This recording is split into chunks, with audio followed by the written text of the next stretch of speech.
જમ્મુ કાશ્મીરના પહેલગામ ખાતે પ્રવાસીઓ ઉપર થયેલા આતંકી હુમલાની ઘટના બાદ ભારતીય સેનાએ ઓપરેશન સિંદૂર દ્વારા મા ભારતીને તથા આપણા તિરંગાને અપાવેલા ગૌરવને વધાવવા દેશભરમાં 13મી મેથી 23મી મે સુધી રાષ્ટ્રવ્યાપી તિરંગા યાત્રા યોજાઈ રહી છે।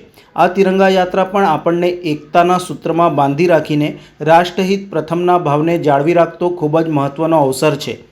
તિરંગા યાત્રા દેશની એકતા અખંડિતતા જાળવવાની સાથે સૈનિકોનું મનોબળ વધારનારી છે। ભારતના ગૌરવને વધાવવા અને વીર સૈનિકોને અભિવાદન આપવા તિરંગા યાત્રાનું આયોજન વોર્ડ નંબર 16માં કરાયું હતું। ભારતીય સેનાએ ઓપરેશન સિંદૂર દ્વારા મા ભારતીને તથા આપણા તિરંગાને જે ગૌરવ અપાવ્યું છે એ ગૌરવને વધાવવા વોર્ડ નંબર 16માં તિરંગા યાત્રાનું આયોજન કરવામાં આવ્યું હતું। તિરંગા યાત્રામાં બીજેપી અગ્રણીઓ, કાર્યકર્તાઓ, નાગરિકો, વિવિધ એનજીઓ જોડાઈ હતી। તિરંગા યાત્રા સાંજના 5 કલાકે ગુરુકુળ 4 રસ્તાથી નીકળી હતી, જે વિવિધ વિસ્તારોમાં ફરી હતી અને સોમા તલાવ 4 રસ્તા પાસે પૂર્ણાહુતિ થઈ હતી। તિરંગા યાત્રામાં વાતાવરણ દેશભક્તિના રંગે રંગાયું હતું। ભારત ના ભૂલે છે ના માફ કરે છે।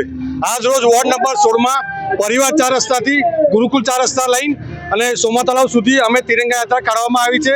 જે પહેલગામમાં આતંકીઓ જે હુમલો કર્યો તો એના અનુસંધાનમાં ઓપરેશન સિંદૂર કરીને આપણા દેશના વડાપ્રધાન મોદીજીએ સૈનિકોને 3 પાંખને છૂટી દોર આપી હતી અને એમનો પાકિસ્તાનમાં જઈને આતંકવાદીનો ખાત્મો કર્યો છે।